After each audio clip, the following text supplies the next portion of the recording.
Viewers, welcome to my channel readers club with Smita. आज हम Napoleon Hill का book practical step to think and grow rich book का 12 chapter का second part पढ़ने जा रहे हैं। मस्तिष्क की नाटकीय कहानी। हमारी डींग हाँकने वाली संस्कृति और शिक्षा के बावजूद हम विचार की अमूर्त शक्ति के बारे में बहुत कम या बिल्कुल नहीं समझ पाते हैं।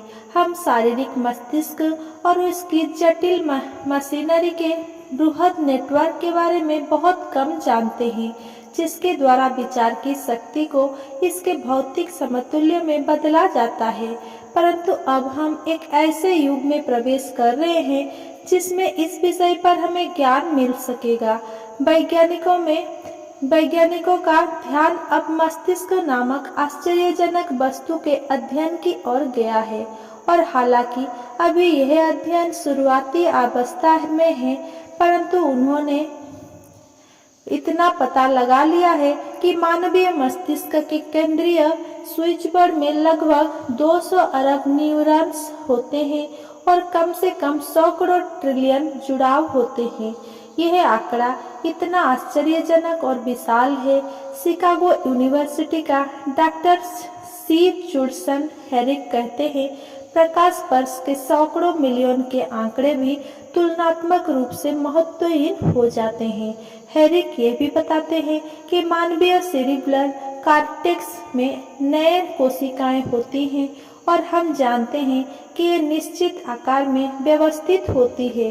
ये व्यवस्था बेतरतीब नहीं होती, वे क्रमबद्ध रूप से जमी होती है। इलेक्ट्रोफिजियोलॉजी के आधुनिक तरीके से माइक्रो इलेक्ट्रोड से बेहद सटीकता से अवस्थित कोशिकाओं से एक्शन करंट निकाला जाता है, उसे विस्तृत किया जाता है और इसमें एक बोल्ट के 10 लाखवें हिस्से के संभावित अंतर रिकॉर्ड किए जाते हैं।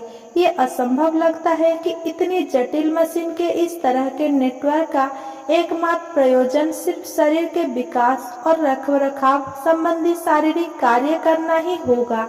क्या ये संभव नहीं है कि जो तंत्र अरबों मस्तिष्क कोशिकाओं को एक दूसरे के साथ संप्रेषण का माध्यम प्रदान करता है, वही अन्य अमूर्त शक्तियों के साथ भी संप्रेषण का माध्यम बन सकता है? असंभव लगता है कि इतनी जटिल मशीन के इस तरह के नेटवर्क का एकमात्र प्रयोजन सिर्फ शरीर के विकास और रखरखाव संबंधी शारीरिक कार्य करना ही होगा। 1930 के दशक के अंत में द न्यूयॉर्क टाइम्स ने एक संपादकीय प्रकाशित किया।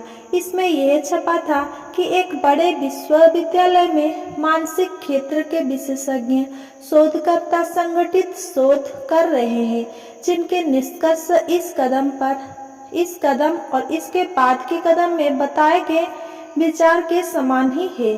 संपादकीय ने डॉक्टर राइन और ड्यूक यूनिवर्सिटी ने अनेकों सहयोगियों के काम का संक्षेप में विश्लेषण किया। टेलीपैथी क्या है?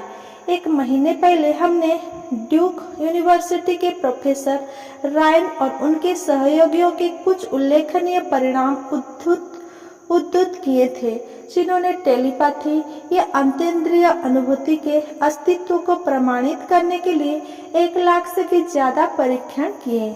ये परिणाम हार्पर्स मैगजीन्स में पहले 2 लेखों में संक्षिप्त रूप से दिए गए हैं। अभी प्रकाशित होने वाले दूसरे लेख में लेखक E.H. राइट अनुभूति के अतीन्द्रिय पहलुओं की सटीक प्रकृति के बारे में इस अध्ययन के निष्कर्ष को संक्षेप में देने का प्रयास करते हैं। राइन के प्रयोगों के फलस्वरूप टेलीपैथी और अतीन्द्रिय अनुभूति की वास्तविक उपस्थिति अब कुछ वैज्ञानिकों को बेहद संभव लगती है। कई अनुभूतिकर्ताओं से ये पूछा गया कि वे किसी विशेष पैक में रखे गए कुछ पत्ते के नाम उन्हें देखे बिना या उन तक किसी इंद्रियगत पहुँचे के बिना बताएं।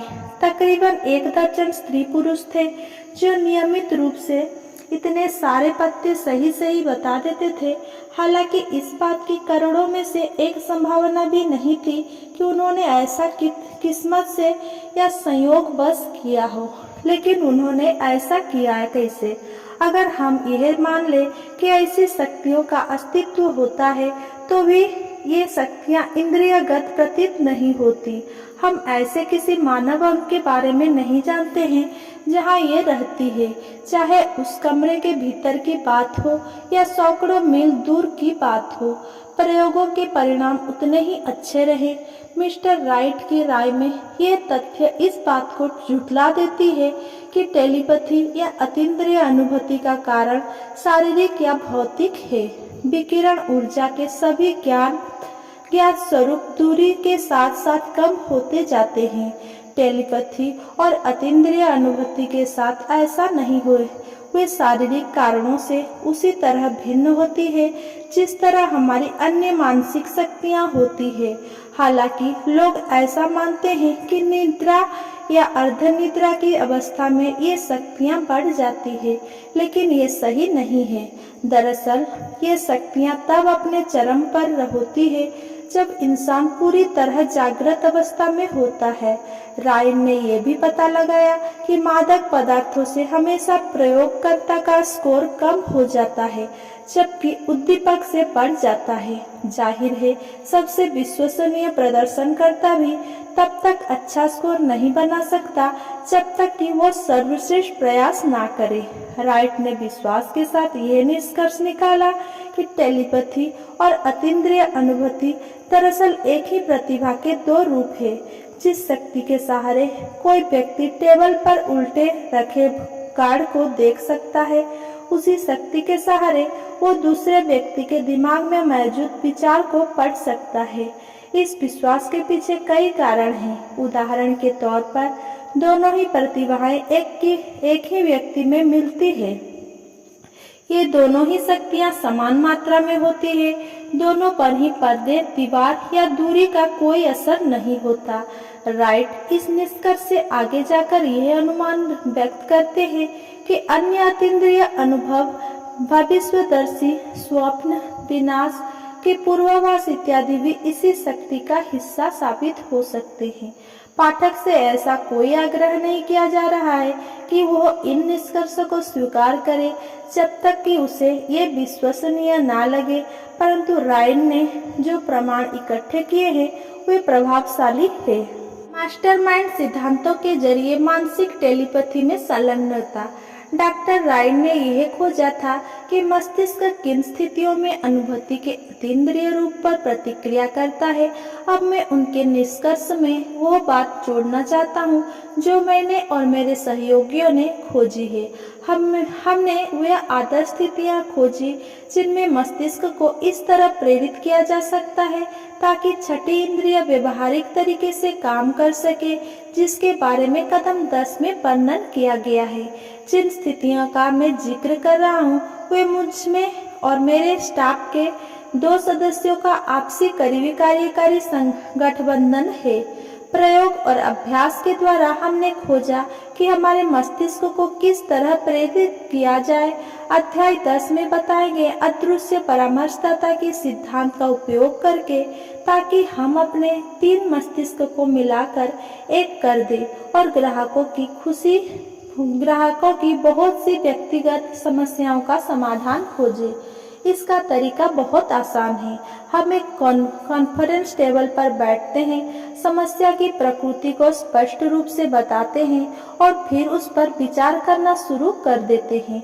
हर एक के मन में जो विचार आते हैं वो उन्हें बता देता है। मानसिक उद्दीपन के इस तरीके में अजीब बात यह है कि यह हर प्रतिभागी के ज्ञान के अनजान स्रोतों के संपर्क में ले आता है, जो निश्चित रूप से उसके खुद के अनुभव के बाहर के होते हैं। अगर आप मास्टरमाइंड पर कदम 13 में बताए गए सिद्धांतों को समझ लेते हैं तो आप पहचान लेंगे कि यहाँ जिस परिणत राइट टेबल तकनीक को बताया जा रहा है वो मास्टरमाइंड का व्यवहारिक उपयोग ही है। 3 लोगों के बीच निश्चित विषयों पर सद्भावपूर्ण विचार विमर्श से मन को उद्दीप्त करने का यह तरीका मास्टरमाइंड के सबसे आसान और सबसे व्यवहारिक उपयोग को प्रदर्शित करता है। मास्टरमाइंड सिद्धांत का सबसे सरल और सबसे व्यवहारिक उपयोग अपने मास्टरमाइंड समूहों के सदस्यों के साथ एक निश्चित विषय पर सद्भावपूर्ण विचार विमर्श करना है। इसी जैसे योजना को अपनाकर और इसका अनुसरण करके इस दर्शन का कोई भी विद्यार्थी कार्नेगी का प्रसिद्ध फॉर्मूला सीख सकते हैं, जिसका संक्षिप्त वर्णन लेखक ने प्रस्तावना में किया है। अगर इस वक्त आपके लिए यह मायने ना रखता हो तो इस पृष्ठ पर निशान लगा ले और इसे बाद में तब पढ़ें जब आप आखिरी कदम को खत्म कर ले। अगर मेरा ये वीडियो आपको पसंद आया हो तो मेरा वीडियो को लाइक कमेंट शेयर करें एंड मेरा चैनल को सब्सक्राइब करें। धन्यवाद।